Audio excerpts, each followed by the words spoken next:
Assalamualaikum warahmatullahi wabarakatuh. Perkenalkan, nama saya Mahrani Sari Ginting. Saya merupakan dosen tetap pada Institut Teknologi Sawit Indonesia di program studi proteksi tanah. Berikut ini saya akan menyampaikan video pembelajaran mata kuliah entomologi pertanian. Mata kuliah entomologi pertanian merupakan mata kuliah wajib di program studi proteksi tanaman ITSI pada semester 3, ya. Mata kuliah ini terdiri dari 3 SKS, yang mana 2 SKS adalah teori, sedangkan yang satunya merupakan praktikum. Capaian pembelajaran mata kuliah ini nantinya diharapkan mahasiswa mampu mengidentifikasikan karakter morfologi umum serangga dan perbedaannya dengan arthropoda lainnya. Yang kedua, mampu menjelaskan keunggulan serangga dibandingkan dengan hewan lainnya. Yang ketiga, mampu menjelaskan peran serangga bagi manusia.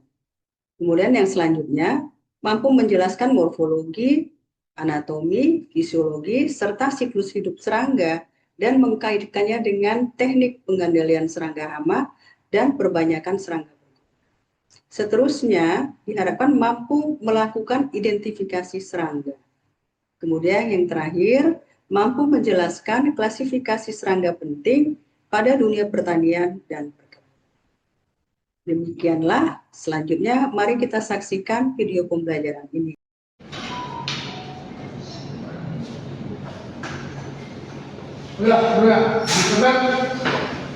Sebelum kita mulai pelajaran kita, mari kita berdoa kepada Allah dan percaya kita masing-masing.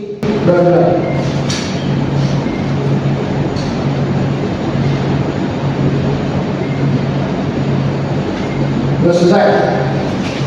Sudah, kita berjumpa. Selamat pagi, Bu. Pagi. Baik, assalamualaikum warahmatullahi wabarakatuh. Waalaikumsalam warahmatullahi wabarakatuh. Pagi semuanya, ya. Hari ini seperti biasa kita akan memulai perkuliahan mata kuliah entomologi, ya. Ini merupakan pertemuan kedua. Hari ini akan membahas mengenai morfologi umum serangga. Ya, kemarin kita sebenarnya bercerita apa itu serangga.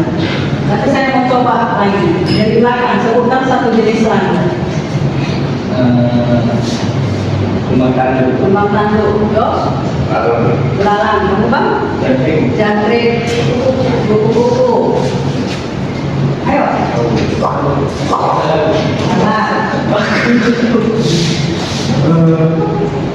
Pas, sebelah. Capung, oke. Apa lagi? Belalang udah. Duyung, lebah, oke. Jadi oke, tahun ya. Jadi udah tahu semua ya. Apa sih sebenarnya ciri-ciri serangga? Dia mempunyai 3 pasang kaki. Iya, ciri-cirinya katanya termasuk kelas hexapoda. Hexa artinya 6, poda artinya kaki.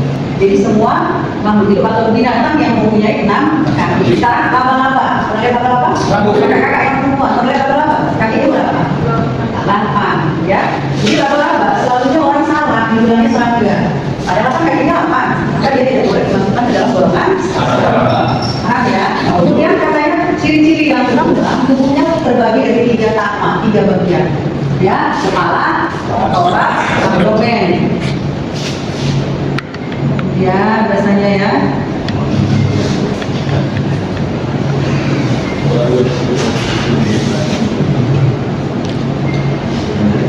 Jadi cakut atau kepala,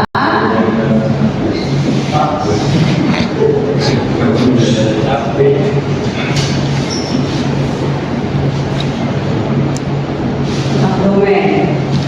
Ya, ada 3, cakut atau kepala, toraks, dada biasanya dibilang orang ya, abdomen baru perut. Nah, kemudian pada kepala terdapat antena. Ya, semua serangga mempunyai antena. Antena ada berapa? 2. Jangan berlebih ya. Kemudian mata serangga besar. Misalnya. Ya, matanya ada 2. Ya, yang satu mata semu, satu obseri, ada 3 biji. ini ya. Sudah. Kemudian alat mulut atau mulutnya. Jadi nanti ada papinya, ada macam-macam gitu ya. Itulah yang ada di kepala. Hidungnya ada enggak? Ada. Mana? Nggak ada. Ya, hanya ada ini. Antara mata dan mulut. Paham ya? Oke. Next, kemudian pada toraks terdapat 3 pasang tungkai. Jadi toraks ini terbagi 3. Ini namanya protoraks atau toraks bagian depan, pro artinya depan. Mesotoraks, meso artinya tengah. Meta katanya ya di toraks terdapat 3 pasang tungkai atau kaki. Tadi kan ceritanya kakinya 6, jadi 3 pasang. Letaknya di mana? Masing-masing di sini di toraks ini. Ya, di sini 1, ya, ini di sini 1, ini 1 lagi. Ya, tidak ada 3 pasang tungkai. Ini ya, sedikit aja, ya kan? Baru nanti apa? Ini ya, kan? Kita bikin di sini, ya. Ini karena kepala dengan toraks yang bersatu, maka disebut cephalorhynchus. Cepal disambut sama toraks. Ini cephalorhynchus, ya.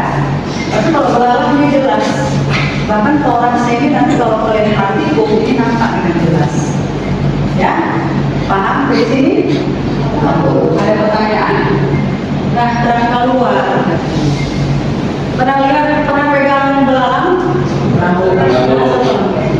Keras, ya.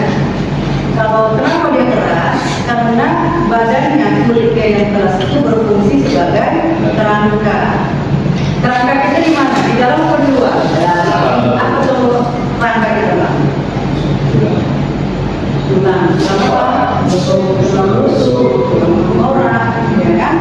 Serangga nggak punya tulang. Jadi siapa yang melindungi bagian dalamnya? Hanya kulitnya yang keras. Itu dia yang dimaksud dengan kerangka. Oke. Nah, kita ulang satu-satu. Tadi saya bilang kepala, yang ada kayaknya mulut, antena dan mata. Lihat matanya gede, ya kan? Yang paling unik nanti matanya tadi ini yang ini gemuk, sedangkan yang kecil ada 3 tadi di gambar. Ini namanya onseli, ada 3, 1, 2, sama di tengah nanti 1. Ya. Nah, apa fungsinya yang kecil tadi untuk mendeteksi cahaya atau perubahan atau intensitas cahaya. Sedangkan mata disebut yang besar tadi tersusun oleh ommatidia. Ya, ommatidia itu lensanya. Lensa mata kita bentuknya apa? Ya, bulat. Kalau serangga bentuknya heksagonal. Ini tidak bulat. Ya, kenapa? Nah, untuk bisa pada. Iya, jadi kalau misalkan mata itu bulat nih, ya. Kalau lensanya bulat, akan ada rongga yang bisa terisi. Tapi kalau heksagonal, dia akan terus berisi di atas. Ya, ini ya kan, terus ini lagi, ya kan? Nah, gambarnya, iya. Dan seterusnya ya. Jadi kalau dia bulat, dia semua terisi oleh lensa, sehingga lensanya bisa sampai 30.000. Kalau kita cuma 1 lensa, maka serangga bisa sampai 30.000. Fungsinya untuk apa? Saya tahu warna. Jadi serangga tahu sebagian serangga mana warna merah, kuning, hijau, ya kan? Sehingga misalnya pernah kenal lalat buah? Pernah.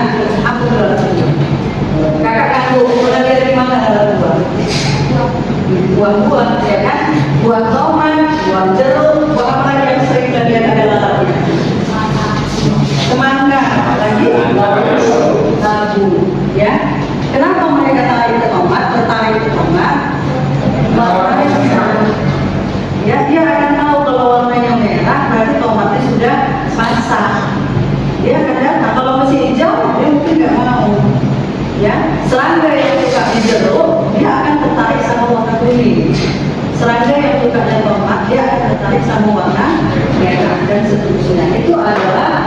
dikarenakan adanya mata tersebut.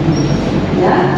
Kemudian dari situ menginformasikan kepada otak. Jadi lensa-lensa ini dia menangkap itu sebagian aja. Misalnya ada satu yang menangkap, dikatakan boleh ya, ada matanya, lensanya itu menangkap matanya aja. Lensa yang satu lagi mata kanan, lensa satu lagi hidung gitu ya. Kemudian gabungan gambar-gambar dari lensa-lensa ini akan disampaikan ke otak sehingga akan menyusun pandangan yang betul. Barulah nampak sendiri. Kalau satu lensa aja dia nggak nampak semua, nggak akan tahu dia ini bagaimana. Dia nggak akan tahu misalnya tomatnya itu sebesar misalnya. Tadi kan saya tanya pertama waktu gambar ini, hidungnya ada nggak? Nggak ada. Yang mencium siapa? Ini nanti kan, ya. Sehingga dapat mendeteksi konsentrasi aroma yang sangat kecil. Yang kita nggak bisa cium, serangga bisa cium. Ya, sebelum kita mencium yang busuk-busuk itu, serangga dari jauh udah tahu. Ya. Kemudian indera peraba untuk merasakan permukaan objek. Ya, dia goyangkan, dia rasakan ini apa namanya bergelombang, ini keras, itu lembut, gitu ya. Kemudian indera mendengar, nggak punya kuping juga kan? Nggak ada tadi ya. Nah, maka yang mendengar adalah si antena. Kemudian mendeteksi pergerakan udara. Antena dapat mendeteksi pergerakan udara atau angin. Mendeteksi suhu, dapat merasakan panas dan kalau kita yang berfungsi sebagai pendeteksi suhu adalah mencari makanan, ya, dapat membantu serangga mengambil keberadaan makanan. Semut, dari mana dia tahu di sana ada gula? Dari antenanya, ya, dia tahu itu ada makanan. Mencari jodoh, nah, kalau dia cari jodoh, antena apa? Antena HP, ya. Jadi kalau serangga pakai antena, dia bisa dari si, ya. Biasanya serangga menggunakan yang namanya feromon. Ada feromon? Untuk meraih hormon. Iya, jadi serangga mengeluarkan hormon yang bisa menangkap penarik lawan jenisnya. Yang betina dikeluarkannya hormonnya. Nanti yang jantan jauh dari sana bisa kecium dari antenanya. Oh, ada betina yang siap untuk reproduksi. Apa dia? Ya. Sehingga pengalihan lawan apa lawan? Serangga apa? Kapan melihat lawan? Di mana? Ya kan? Jadi kalau musim kawin lawan itu adalah ayam. Ya, musim kawin yang kasta yang bisa bereproduksi akan muncul sayapnya. Ya. Kemudian jantan dan betina itu terpisah. Kemudian kalau ada lampu itu musim hujan, biasanya musim hujan ya, ada lampu itu kan menarik mereka ke cahaya. Nah disitulah dilihat oh ini jantan, ini betina, gitu ya. Sehingga bertemu di situ. Dari mana kita tahu itu jantan itu betina? Dari anjing. Ya. Kemudian tadi feromon, makanya sekarang pengendalian anak banyak menggunakan feromon. Oleh tes misalnya, mana kita lihat di sawit itu menggunakan feromon yang digantung, ada embernya, ya kan? Diletakkanlah feromon sintetis. Jadi diambil, ya feromon itu terbuat dari bahan kimia apa, ya. Kemudian dibuat, disatukan, katakanlah feromon sintetis dimasukkan ke dalam tempatnya digantung, sehingga orites yang jantan dari jauh kalau kena angin itu feromon dia bisa cium dan airnya. Andainya kalau ada bahaya di pukul ini, kita letakkan di terbang dulu, ya. Komunikasi, ya, artinya dapat membantu serangga komunikasi dengan sesamanya. Kalau kalian lihat yang disebut jalan, ini saya perhatikan. Yang baru datang dengan yang mau pulang, ngapain? Sipikan tinggi katanya. Sebenarnya antenanya tuh sipikan tingginya nggak pakai tinggi, tapi pakai antena komunikasi ya. Antena telinganya disatukan, komunikasi. Mungkin mengatakan jaraknya sekian lagi loh, ya kan? Atau mengatakan masih banyak lagi loh, gitu ya. Itulah komunikasi dengan menggunakan antena. Ada pertanyaan sampai situ tadi? Kasih antena? Aman ya? Nah ini salah satu contoh ide-ide antena serangga. Dulu saya pikir, sebelum saya belajar teknologi, saya pikir paling ini aja nih. Ternyata enggak. Ada yang seperti ini. Yang ini adalah posisi nyamuk jantan. Kenapa dibilang nyamuk jantan? Yang betina bagaimana? Enggak kayak ini. Ya. Beda antara nyamuk jantan dengan nyamuk yang menghisap darah itu jantan atau betina? Nah, jantan nektar, ya, dari bunga, gitu ya. Berapa yang betina yang saudara? Produksi dan protein bisa menghasilkan telurnya, ya. Ini ada yang ini kubang sedang, gitu ya, macam-macam ya. Ini langsung di Oke. Nah, yang terakhir alat mulut. Kita kan alat mulut yang udah gini aja. Kakak juga loh dari ini. Ya, kita mulutnya ini. Kalau serangga gimana? Enggak. Ada yang Hippocratus. Apabila alat mulutnya menghadap ke bawah, untuk belakang, ya. Prostratus kalau mulutnya ke depan, Hippocratus kalau menghadap ke belakang. Nah, ini ya. Jadi Hippocratus ke bawah, ini alat mulutnya kan ini. Dia menghadap ke bawah. Prostratus dia nggak ke depan, apa ya? Opisthocratus ini mulutnya malah ke belakang, ke bawah badannya gini, ya. Ini dia ya. Kalau Hippocratus ini pas ini. Kalau Prostratus kalau mulutnya ke depan. Jadi beda-beda ya. Nanti boleh kita perhatikan. Nah, ada lagi tipe alat mulutnya. Alat mulut serangga itu terbagi dari ini: lantung, mandibular, maxilla, labium. Maxilla, mandibular kita juga ada, atas, tangan bawah. Labium itu juga, ya. Ada lagi gigir, ya. Mereka pun ada. Tapi nanti terbagi bentuknya berdasarkan cara makannya. Contoh, menusuk, menghisap. Ditusuknya dulu, baru dihisapnya, ya. Terdiri dari rostrum dan stilet. Stilet itu semacam jarum, karena dia mencucuk, ya.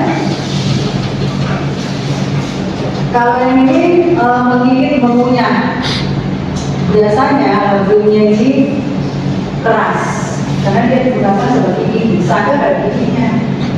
Ya, yang dipakainya adalah ini bagian-bagian alat mulutnya.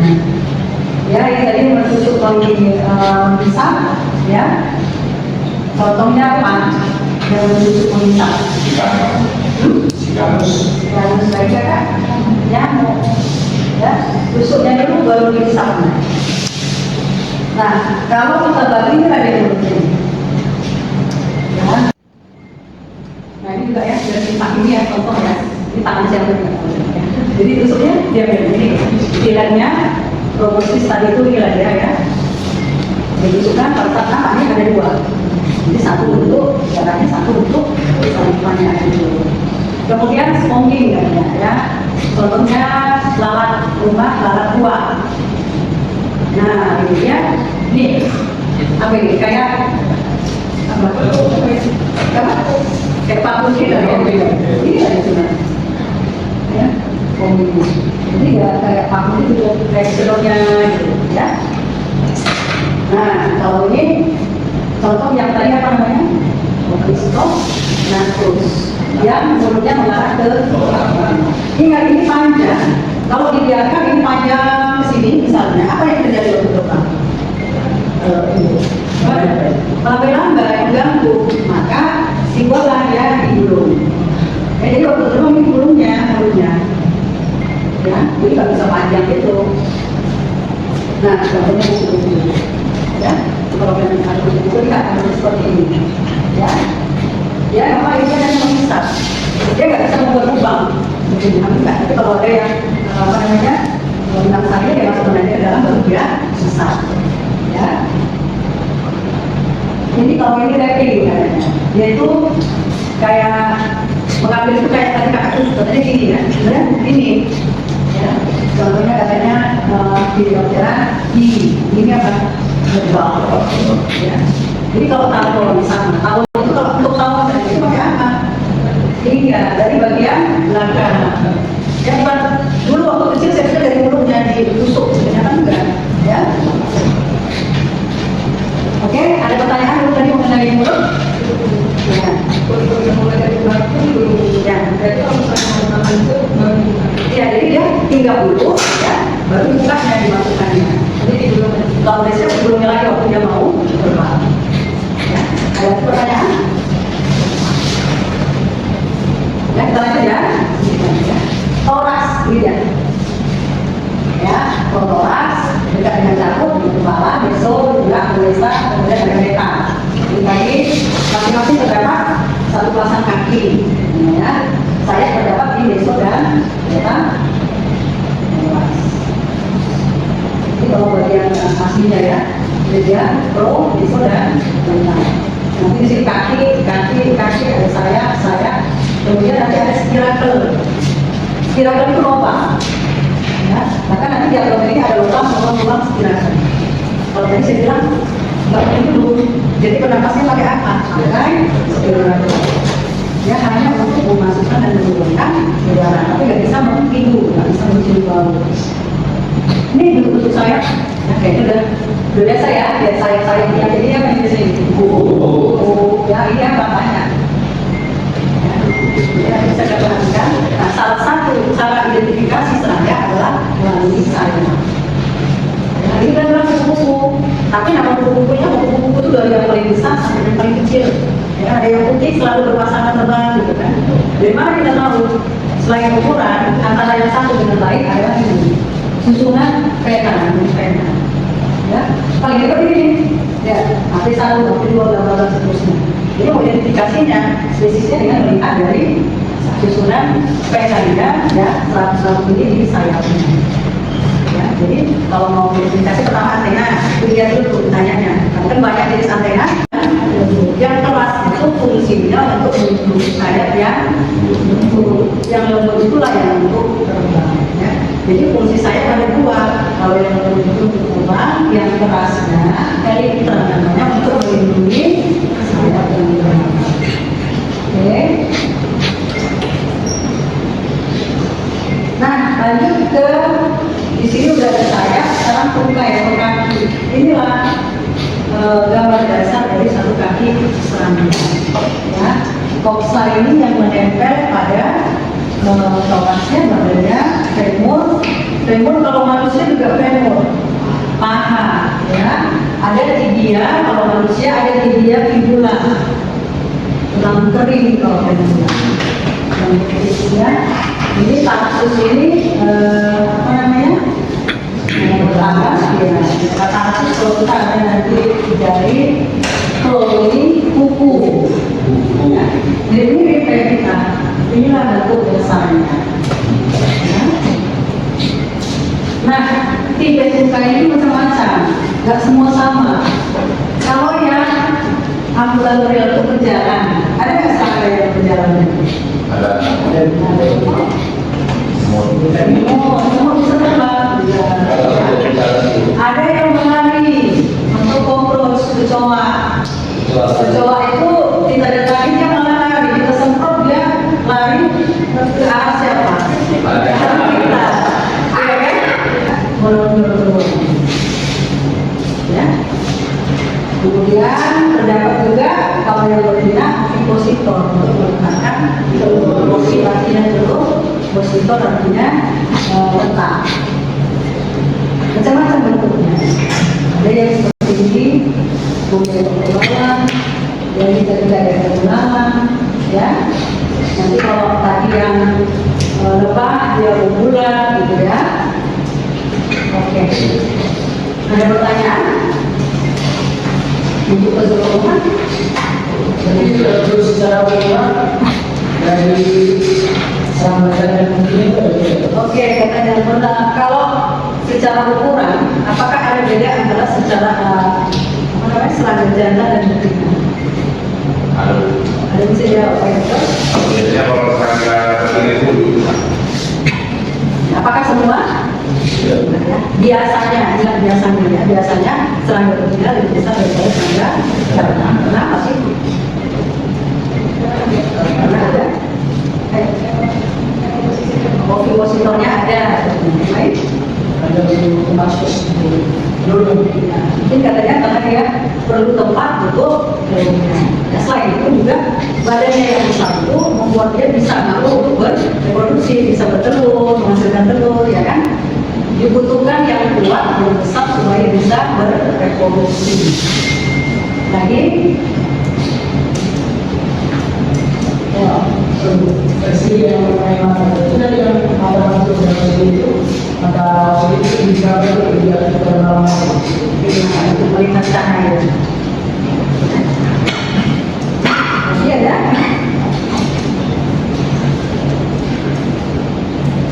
Habis? Adakah? Oke, silakan. jadi kalau di menurut yang untuk stilin itu Bu, golongan predator. Oke, katanya di mulutnya stilet. Stilet tadi apa? Bertusuk. Ada jarumnya. Tergolong predator apa enggak? Nyamuk itu predator apa enggak?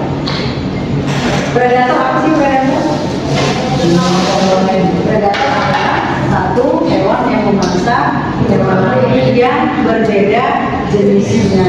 Kalau yang sama jenisnya, kanibal, ya. Manusia makan manusia ini sama jenisnya, namanya kanibal. Ya. Jadi apakah nyamuk itu predator? Ya, predator enggak? Tidak. Kayaknya tidak ada.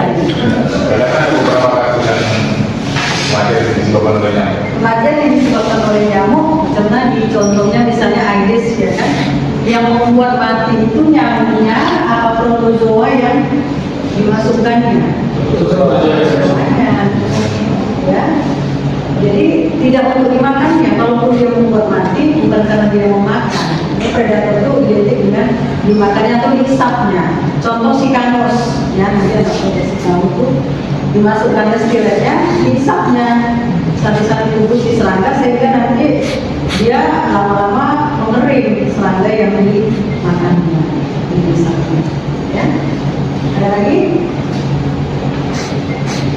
Oke, kalau nggak ada mungkin pertemuan hari ini kita selesaikan sampai sekian.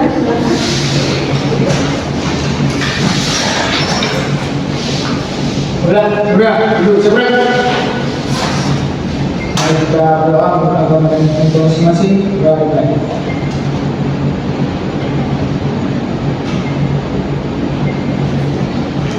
Sebentar.